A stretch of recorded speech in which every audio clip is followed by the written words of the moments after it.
जय जिनेंद्र दोस्तों, कैसे हो आप लोग।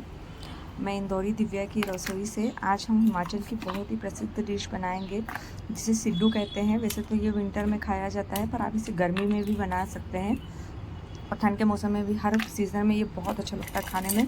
एक बार आप बनाकर ज़रूर खाइएगा। अगर आप कभी मनाली गए हो, मनाली, शिमला, कुल्लू में काफ़ी फेमस है सिड्डू। और इसे बहुत सारी वेराइटीज़ से बनाया जाता है, जैसे दाल के सिड्डू बनाए जाते हैं। आप मूंगफली के दाने की फिलिंग से भी बना सकते हैं। और मेन जो सबसे वहाँ की पॉपुलर डिश है, जो वहाँ का प्रसिद्ध है सिड्डू, हिमाचल की जो प्राचीन डिश है, उसको जो है अखरोट से बनाया जाता है, अखरोट की फिलिंग से। तो आज मैं है अखरोट, मूंगफली के दाने, इसे मिक्स एक फिलिंग बनाऊंगी, जिसके लिए मैंने अखरोट और मूंगफली के दानों को भिगो दिया है। यहाँ मैंने गेहूँ का आटा दिया है। गेहूँ के आटे में मैंने थोड़ी सी सूजी डाली है। जितना गेहूं का आटा ले रहे हैं उससे आधी सूजी लेंगे हम। और सूजी और गेहूं के आटे को अच्छे से मिक्स करके इसमें मैंने इंस्टेंट वाला ईस्ट डाला है। अगर आप इंस्टेंट ईस्ट नहीं डालना चाहते हैं और आपके पास समय है कि आप इसे 12 घंटे के लिए फर्मेंट होने के लिए रख सकते हैं, तो आप इसमें दही, शक्कर, दही, शक्कर, मूंगफली का तेल, मूंगफली या कोई भी रिफाइंड ऑयल हमारा डाल सकते हैं। और इसमें बेकिंग सोडा और बेकिंग पाउडर या फिर इनो, बेकिंग सोडा, बेकिंग पाउडर डालिए या इसे छोड़कर इनो डालिए। थोड़ा सा नींबू का रस डालकर आटे को तेल डालकर अच्छे से मुलायम सा आटा लगाकर आप इसे रात भर ढककर रख दीजिए किसी गर्म जगह पर, जहाँ इसमें अच्छा सा फर्मेंटेशन आ जाए। और यहाँ पर हम इंस्टेंट बना रहे हैं, इसलिए हम इसे बहुत ज़्यादा टाइम के लिए फर्मेंट नहीं करेंगे। इसलिए मैं इसमें थोड़ा सा दही, फर्मेंटेशन के लिए नमक और ईस्ट डाल रही हूँ। ईस्ट को मैं पानी में घोल के रखा हुआ था। आप डायरेक्टली भी डाल सकते हैं, पर अगर आप इसे पानी में पहले एक्टिव कर लेते हो फिर डालते हो, बहुत अच्छे रिजल्ट होते हैं इसके। तो हम यहाँ पर एक सॉफ्ट सा डो लगा कर तैयार कर लेंगे। बहुत ज़्यादा टाइट डो नहीं लगाना हमें, और ना ही बहुत ज़्यादा गीला डो लगाना है। एकदम तो रोटी के लिए मुलायम वाला डो लगाते हैं, बिल्कुल वैसा ही डो लगाकर हमें तैयार करना है। जब आपका आटा अच्छे से तैयार हो जाए तो आप इसे तेल से ग्रीस कर साइड करके, फिर भी आपको इसे 2 घंटे कम से कम ढक के रखना ही है। ऐसा नहीं कि आपने इसे लगाया, क्योंकि ईस्ट को एक्टिव होने में थोड़ा सा समय लगता है, कम से कम 2 घंटे के लिए। तो भी आपको इसे एक साइड गर्म जगह पर ढककर रखना ही पड़ेगा, तभी जो सिड्डू है हमारे वो बहुत अच्छे सॉफ्ट, एकदम फूले फूले से बनेंगे। जब आप मतलब गए होंगे मनाली, या आप नहीं भी गए मनाली और इसे एक बार बनाएंगे ना, आपको ऐसा लगेगा कि मुझे एक बार ये मनाली जाकर ज़रूर खाना चाहिए, क्योंकि जो ऑथेंटिक टेस्ट होता है इसका, वो वहाँ के लोगों के हाथों में ही होता है।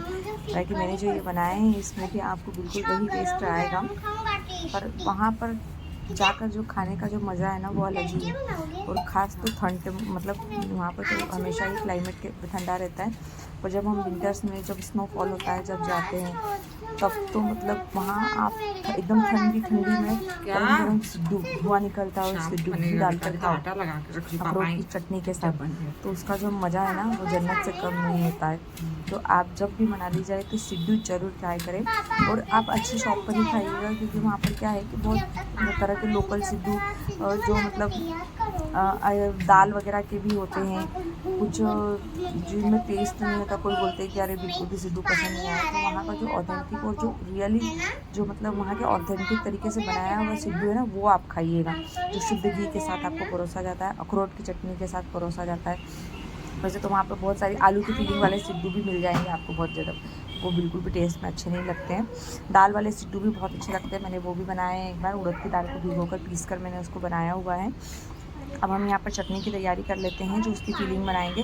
तो मैंने क्या किया हुआ है, अखरोट, बादाम, मूंगफली के दाने, जिनको सबको भिगोकर मैंने रखा हुआ था, उनको कम से कम मैंने 1 से 1.5 घंटे के लिए भिगोकर रखा था। आप रात भर भी भिगो कर छोड़ सकते हैं। अगर आपको सुबह बनाना हो तो रात को तैयारी कर लो। इसमें मैंने हरी मिर्ची, थोड़ा सा कटा हुआ प्याज डाला है, हरा धनिया डालेंगे हम, लहसुन की कलियाँ डालेंगे, अदरक हो तो आप वो भी डाल सकते हैं, पर मैंने अदरक स्किप किया हुआ है, मेरे पास नहीं था तो। और हम इसे अच्छा सा दरदरा सा फाइन पेस्ट कराएंगे। बहुत ज़्यादा हमें इसे पानी डालकर नहीं पीसना है, बिल्कुल भी गीला नहीं करना है, क्योंकि जब हम सिड्डू बनाएंगे ना, तो फिलिंग अगर गीली हो जाएगी तो उसे अच्छे से भर नहीं पाएंगे उसके अंदर। तो आप इसे थोड़ा दरदरा ही पीसिएगा और थोड़ी सी गाढ़ी पेस्ट बनाइएगा। और आपको ऐसा लग रहा है कि अब मतलब ये हमारा पेस्ट हो गया है, तो आप इसको आधा इसका जो हरा धनिया थोड़ा डालकर इसकी चटनी को आप थोड़ी सी पतली ही रखिएगा, चटनी पतली अच्छी लगती है। देखिए मैंने कैसे एकदम गाढ़ा गाढ़ा सा बनाया हुआ है। एक बार अच्छे से मिलाकर हम इसे फिर से पीस लेंगे। तो धनिया जो है मैं बाद में डाल रही हूँ। आप चाहो तो एक साथ भी डाल सकते हो, पर जार में स्पेस नहीं था तो मैंने बाद में डाला।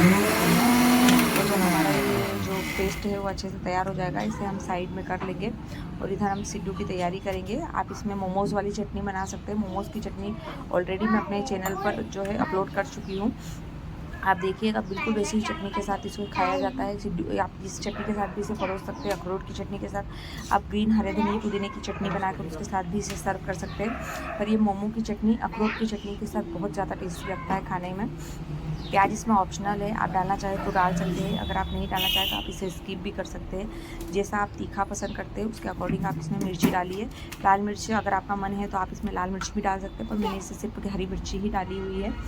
और थोड़ा सा जीरा डाला है मैंने इसके अंदर, आप भुना हुआ जीरा भी ले सकते हैं। मैंने साबुत जीरा लिया है, धनिया का पाउडर लिया हुआ है, सूखे धनिए का। थोड़ी सी लाल मिर्च मैंने 1 पिंच डाली हुई है। ये टेस्ट मतलब सिर्फ कलर के लिए डाली है, कोई बहुत ज़्यादा तीखी नहीं है ये मिर्ची। आप चाहो तो इसे स्किप भी कर सकते हो और आपका मन हो तो आप इसे डाल भी सकते हो। एकदम थोड़ा सा पानी डाला हुआ है,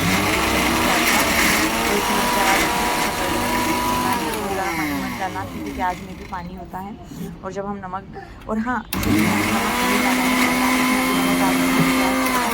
देता है, तो जब आप फिलिंग भरने वाले रहेंगे ना सिड्डू के अंदर, उसी टाइम आप इसमें नमक डालिएगा।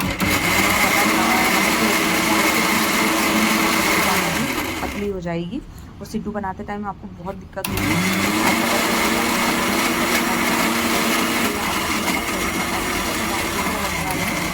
नमक डालिए। आप इसे शाम को बना सकते हैं, सुबह नाश्ते में भी बना सकते हैं। आप दोपहर में अगर आप अकेले घर में बच्चे हैं तो लंच में भी बना सकते हैं। कोई मेहमान आए तो आप इसे स्टार्टर में भी बनाकर सर्व कर सकते हैं। ये बहुत टेस्टी लगता है और कुछ नया भी हो जाएगा क्योंकि बाकी सब चीज़ें तो हम हमेशा बनाते ही रहते हैं। और हर स्टेट का कुछ ना कुछ जो फेमस होता है वो हमें खाना ही चाहिए और एक बार ट्राई ज़रूर करना चाहिए। स्पेशल है वहाँ का, और जो फेमस होता है और वहाँ की जो ऑथेंटिक डिश होती है वो तो हमें ट्राई करना ही चाहिए। तो देखिए हमने जो मैंने फिलिंग थी वो बनाकर मैंने अलग कर ली थी और मैं अपनी चटनी बना रही हूँ खाने के लिए। पतला रखा हुआ है, चटनी को भी हम बनाकर अलग कर लेंगे। अब हम सिड्डू बनाने की तैयारी करते हैं।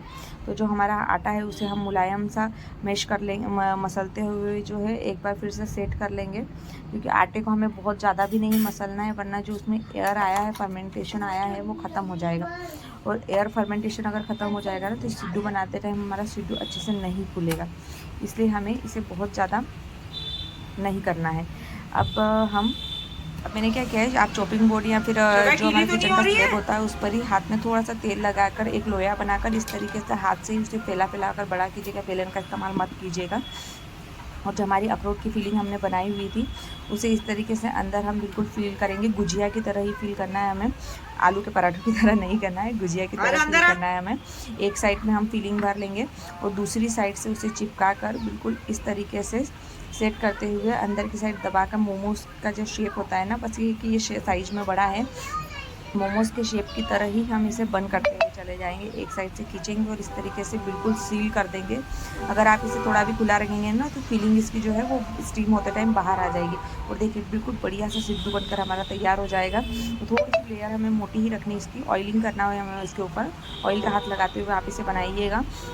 मैंने एक और सिड्डू बनाया हुआ है, 2 सिड्डू बनाकर मैंने स्टीम करने के लिए मैंने नीचे कढ़ाई में पानी रखा हुआ है, ऊपर मैंने चलनी रखी हुई। चलनी को मैंने अच्छे से ऑयल से ग्रीस कर उसमें सिड्डू रख देंगे और सिड्डू को हम कम से कम 25 से 30 मिनट तक अच्छे से भाप में पकने देंगे। पहले थोड़ा सा आप जो लो है उसे हाई रखें, उसके बाद उसे मीडियम कर दें।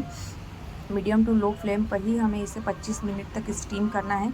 आराम से 20 से 25 मिनट लग जाते हैं स्टीम होने के लिए और बहुत इजीली ये बनकर तैयार हो जाता है। जैसे ही सिड्डू आपका स्टीम अच्छे से हो जाए, आप इसमें बीच में से कट लगाते जिस तरीके से सर्व किया जाता है मनाली में, और इसे ऊपर से देसी घी इसमें डालिएगा और मोमोज़ की चटनी के साथ, हरी चटनी के साथ, अखरोट की चटनी के साथ इसे सर्व करिएगा।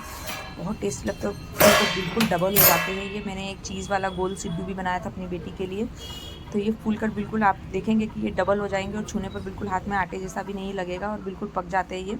आप चटनी के साथ इन्हें सर्व कीजिए और गरम गरम खाइए, बहुत मज़ा आता है। और मेरे साथ शेयर कीजिएगा कि आपको कैसी लगी ये रेसिपी। देखिए कितने सॉफ्ट और फूले फूले सिड्डू बने और एकदम मुलायम बने हुए हैं। आपको ऐसा लगेगा जैसे आप इडली वाला सॉफ्टनेस होती है ना, बिल्कुल वही वाली सॉफ्टनेस इसके अंदर आती है। आज मैंने पास्ता भी बनाया था, पिज़्ज़ा भी बनाया था। Enjoy, bye.